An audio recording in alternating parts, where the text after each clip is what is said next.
Hi friends, எல்லோருக்கும் வணக்கம். எல்லோரும் எப்படி இருக்கீங்க? நல்லா இருக்கீங்களா? இன்றைக்கி அந்த கதையோட அடுத்த பகுதி தான் பார்க்க போகிறோம். அதுக்கு முன்னாடி நீங்கள் செய்ய வேண்டிய விஷயம் என்ன அப்படின்னு கேட்டிங்கன்னா, மறக்காமல் நம்ம சேனலை சப்ஸ்கிரைப் பண்ணிக்கோங்க. கீழே இருக்க பெல் பட்டனையும் கிளிக் பண்ணுங்கள். அப்போ தான் நான் போடுற வீடியோஸ் எல்லாமே உங்களுக்கு உடனுக்குடனே நோட்டிஃபிகேஷன் வரும். ஸோ மறக்காமல் சேனலை சப்ஸ்கிரைப் பண்ணிவிட்டு வீடியோ பாருங்கள் ஃப்ரெண்ட்ஸ். வாங்க நம்ம கதைக்குள்ளே போகலாம்.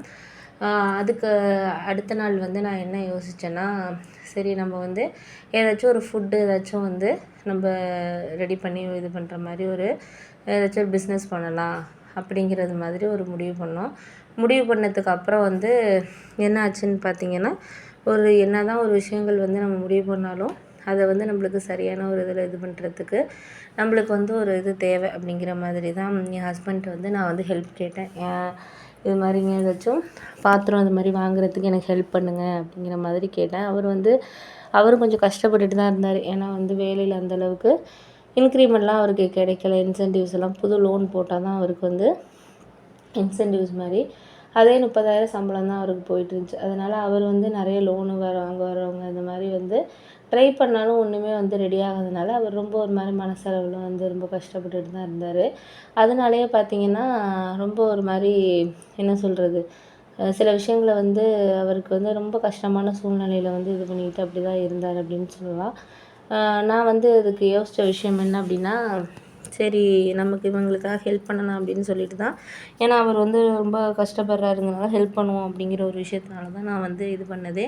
அதனால நான் என்ன சொன்னேன்னா, இதுக்கப்புறம் நம்ம இது பண்ணலாம், நம்ம ஒரு சில விஷயத்த நம்ம இது பண்ணுறதுக்கு சில விஷயங்களை நம்மளுக்கு காரணத்தோடு தான் நம்ம இது பண்ணணும் அப்படிங்கிறதுனால நான் என்ன பண்ணேன், இதுக்கப்புறம் எந்த ஒரு விஷயத்தையும் இனிமேல் இது பண்ண வேண்டாம் அப்படின்னு சொல்லிட்டு எங்கள் அம்மாக்கிட்டேயும் தம்பிக்கிட்டேயும் ஹெல்ப்பு கேட்டேன்.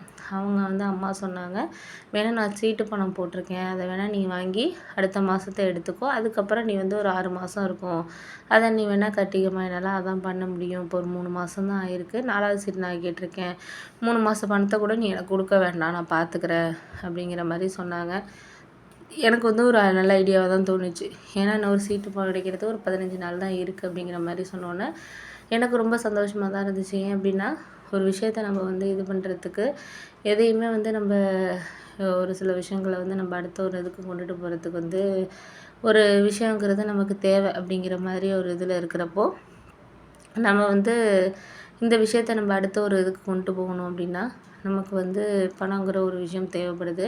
அதனால் நான் என்ன பண்ணேன்னா, முதல்லே இது பண்ணேன், வாங்கிக்கலாம் அப்படின்னு சொல்லிட்டு இது பண்ணதுக்கப்புறம் என்னாச்சுன்னு பார்த்தீங்கன்னா, ஒரு 2-3 நாளைக்கு அப்புறம் அம்மா ஃபோன் பண்ணி அந்த சீட்டை நீ எடுத்துக்கம்மா, நான் கேட்டுட்டேன், முன்னாடியே ஒரு வாரத்துக்கு முன்னாடியே காசு தரேன்னு சொல்லியிருக்காங்க, எனக்கு தெரிஞ்ச பொண்ணு, நான் உன்னோட இதை சொன்னதுக்கப்புறம் அந்த பொண்ணே புரிஞ்சுக்கிட்டு காசு தருது, 40,000 இருக்குது அப்படின்னோடனே அதுக்கப்புறம் அங்கேருந்து பாத்திரம் அதெல்லாம் வாங்கி ஓரளவு இது பண்ணேன். இதெல்லாம் என் ஹஸ்பண்டுக்கு எதுவுமே தெரியாது.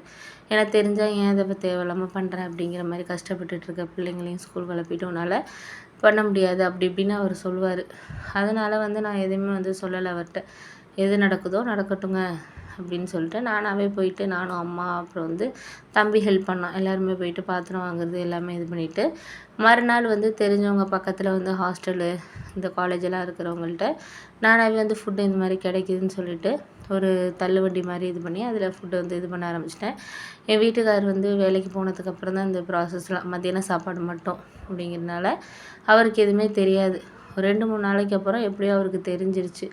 உள்ளவங்கெல்லாம் போய் சொன்னோன்னே அவர் சந்தோஷம்தான் பட்டார். ஏன் அப்படின்னா, அவர் என்றைக்கும் என்னை பண்ணக்கூடாது, அதெல்லாம் இது பண்ணக்கூடாதுன்னு நினைக்க மாட்டார். எனக்கு கொஞ்சம் உடம்பு முடியாமல் இருக்கிறதுனால, 2 குழந்தைங்க ஆப்ரேஷனுங்கிறதுனால அந்தளவுக்கு என்னால் வேலை பார்த்தா ரொம்ப கஷ்டப்படுவேன் அப்படிங்கிறதுனால அவர் புரிஞ்சுக்கிட்டு அதை தான் இது பண்ணுவாரே தவிர இதை இது பண்ண மாட்டார், ரொம்ப கஷ்டப்படுறோம் அப்படின்னு சொல்லிட்டு. அதனால் நான் முடிஞ்ச வரைக்கும் நான் என்ன யோசித்தேன்னா, சரி பார்த்துக்கலாம் அப்படின்னு சொல்லிட்டு யோசித்து இது பண்ணேன். அதுக்கப்புறம் ஒரு வாரத்துக்கு அப்புறம் அவரே கொஞ்சம் காலையில் சீக்கிரமாக எழுந்திரிக்கிறது எல்லாம் அவரே எனக்கு கொஞ்சம் ஹெல்ப் பண்ண ஆரம்பித்தார். ஹெல்ப் பண்ணி எனக்கு கொஞ்சம் எல்லாமே இது பண்ணார் அப்படின்னு தான் சொல்லணும். ரொம்ப ஒரு மாதிரி சந்தோஷமாக தான் இருந்துச்சு. அதுக்கப்புறம் ஒரு 2-3 நாளைக்கு அப்புறம் நான் என்ன யோசித்தேன்னா, இதுக்கப்புறம் நம்ம என்ன ஒரு விஷயத்த இது பண்ணணுமோ அதை நம்ம இது பண்ணலாம் அப்படிங்கிற மாதிரி நான் யோசித்தேன். அதுக்கப்புறம் 2-3 நாளைக்கு அப்புறம் அவர் இந்த மாதிரி எனக்கு கொஞ்சம் ஹெல்ப் பண்ண ஆரம்பிச்சுட்டு கொஞ்சம் எல்லாம் பண்ணார். அது எனக்கு கொஞ்சம் சந்தோஷமாக இருந்துச்சு. ஏன்னா நம்ம ஒரு விஷயத்த செய்கிறோம் அப்படின்னா ஒரு சப்போர்ட்டிவாக நம்ம வீட்டில் இருக்கவங்க நமக்கு சப்போர்ட்டிவாக இருந்தாங்கனாலே போதும். அதை நம்ம வந்து சக்ஸஸ் பண்ணுறதுக்கு அதுவே போதும் அப்படின்னு சொல்லலாம். அந்த மாதிரியான ஒரு இது இருக்கிறப்போ நமக்கு வந்து எதுவுமே வந்து நம்மளுக்கு கஷ்டமாக இருக்காது அப்படின்னு தான் சொல்லலாம். ஒரு சந்தோஷமான ஒரு விஷயமாக தான் எனக்கு தோணுச்சு. அதனால் வந்து நான் வந்து இந்த பிஸ்னஸை கொஞ்சம் ஸ்டார்ட் பண்ணி கொஞ்சம் நல்லா போக ஆரம்பிச்சிச்சு அப்படின்ட்டு தான் சொல்லணும்.